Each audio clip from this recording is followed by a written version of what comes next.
J'ai fini mes lettres d'amende honorable. La dernière fois, je vous ai lu lettre de pardon. Peut-être préciser que c'était tout un travail parce que j'en avais 23 lettres. Évidemment, j'ai pas toutes remis ces lettres-là. J'en ai remis quelques-unes envoyées par la poste. Sinon, les autres, ça va tout être des lettres que je vais brûler juste pour dire que je me débarrasse de ce fardeau. Là, je suis rendue. Dans le fond, on retourne à la 4e étape. C'est pour préparer la 5e étape.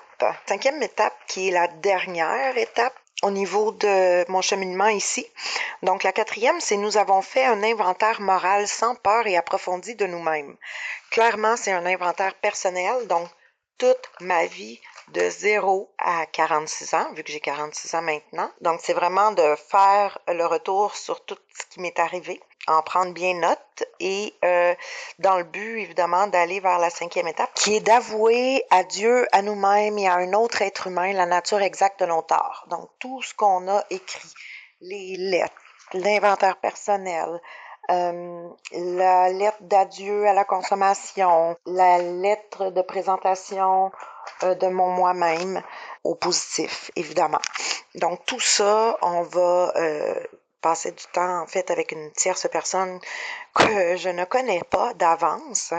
Clairement, c'est les intervenants ici qui font les matchs, donc pour s'assurer que la personne avec qui on fait la 5e étape nous rejoigne dans notre vécu, puis qu'au niveau de la personnalité, ben, qu'il n'y ait pas de conflit, là. Donc, clairement, je dois faire confiance. En tout cas, je vais faire tout mon possible. En ce moment, je suis encore inquiète par rapport à ça parce que il y a des choses, évidemment, que j'ai pas parlé nécessairement à personne, des choses qui sont plus difficiles pour moi. Donc, de m'en remettre à quelqu'un que je connais pas, on s'entend que c'est vraiment basé sur une confiance aveugle. Et comme je suis de nature méfiante, ben ça m'inquiète beaucoup là de faire cette étape-là. Par contre, de savoir que tous ceux qui sont passés à cette étape-là sont ressortis vraiment plus légers et en paix avec eux-mêmes, ben ça me donne une motivation là d'y aller. Puis c'est vraiment ce que je recherche en fait là, de partir vraiment plus légère, en paix avec moi-même, euh, pour avoir mon plein potentiel par la suite pour atteindre la meilleure version de moi-même. Donc aujourd'hui, je vais vous parler de la 4e étape. Donc la première chose que je devais faire, c'est de me composer une prière afin de demander le courage, l'humilité et la rigoureuse honnêteté. Donc je vous lis pardon ce que j'ai écrit comme prière. Alors merci la vie de m'offrir une autre journée. Puisses-tu me donner le courage de me réaliser? Dans ma réussite, je m'accomplis en toute humilité, sans oublier ma rigoureuse honnêteté. La pensée positive je saurai appliquer, alors la meilleure version de moi-même deviendra réalité. Fait que ça, c'est ma petite prière que j'ai composée. Et ensuite, j'avais à faire en lien avec la 6e étape là, où on travaillait les défauts de caractère, on a aussi ressorti des qualités. Donc, je dois me présenter de façon positive sur papier et puis je vais utiliser ce document-là là, pour le présenter à la personne qui va m'accompagner dans ma 5e et dernière étape. Donc, je vous lis la lettre que je me suis écrite. Alors, bonjour, je m'appelle Célina. Je suis une femme de 46 ans, mère de 2 beaux enfants et en relation de couple depuis 20 ans maintenant. Aujourd'hui, je peux affirmer être une belle personne avec beaucoup d'empathie. Je suis généreuse de ma personne, j'aime aider les gens, d'où ma grande ouverture d'esprit. Je crois que nous sommes tous des pas pareils, tous uniques, et c'est pour ça que je suis capable d'accepter les autres sans jugement et tels qu'ils sont. De manière générale, je suis respectueuse et bienveillante. Les gens disent de moi que je suis digne de confiance et calme, même si intérieurement j'ai beaucoup de nervosité. Dans la vie, je suis une personne authentique, capable de reconnaître mes torts, qui croit qu'il y a toujours place à l'amélioration. Quand j'aime mon travail, je me donne sans compter. Très proactive, j'ai une belle capacité d'adaptation. On dit de moi que je m'exprime bien. que je sais m'affirmer, appliquant la devise de vivre et laisser vivre. Je suis dans la gratitude envers tout ce que la vie a à m'offrir. Et je tente d'être dans mon moment présent le plus possible. D'où l'idée de faire de la pleine conscience régulièrement. En terminant, je dirais que je suis une femme résiliente, habile socialement et responsable de mon propre bonheur, ce qui me permet de bien voir où est-ce que je m'en vais. Donc ça, c'est la lettre de présentation.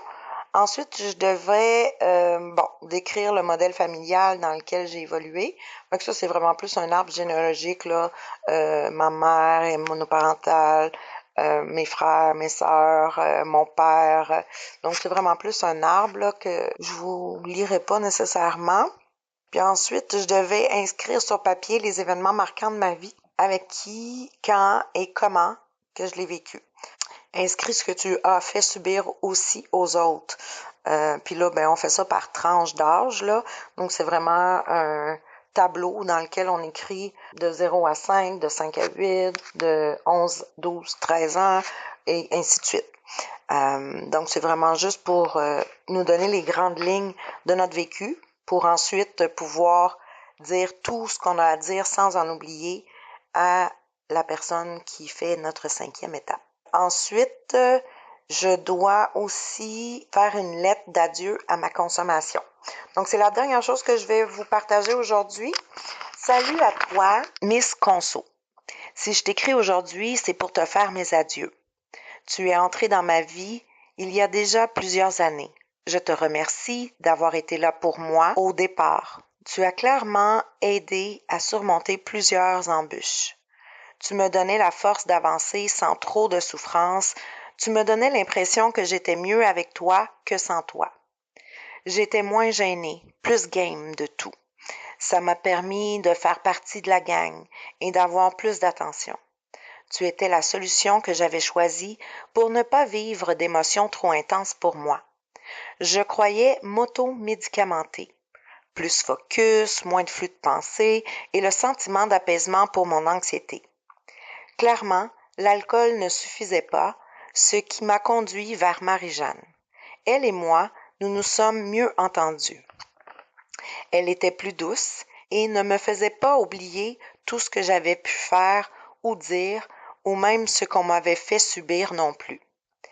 Malgré ça, Marie-Jeanne ne me suffisait plus, alors je me suis liée d'amitié avec Cocaïne. Elle savait que j'aimais fumer, alors elle s'est insidieusement transformée en freebase. Malheureusement pour moi, elle est devenue possessive et ne voulait pas me quitter.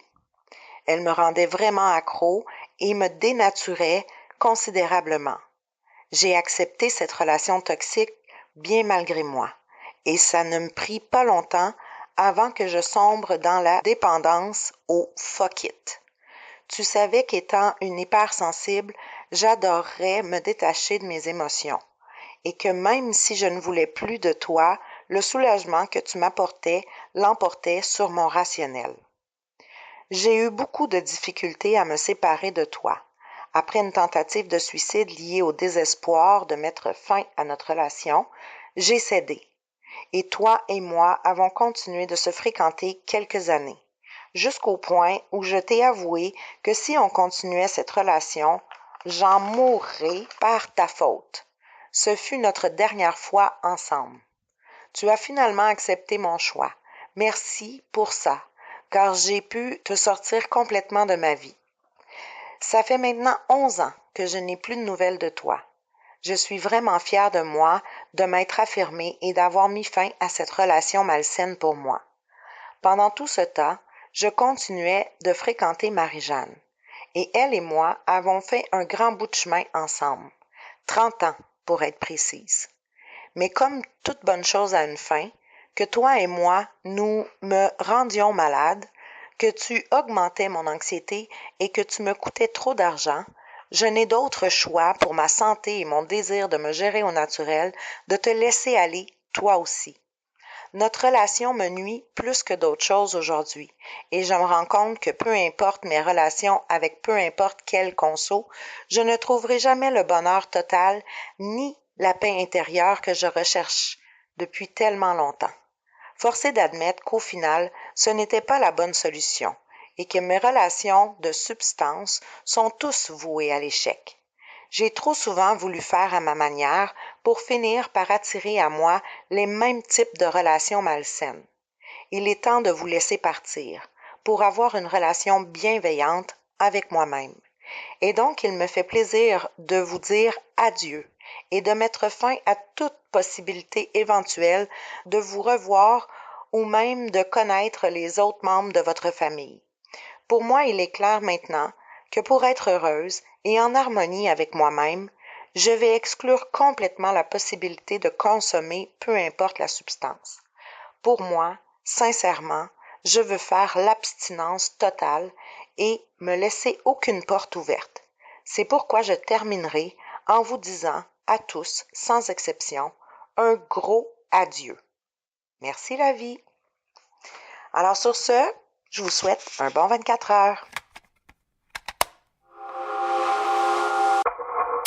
Une production Scénarimage.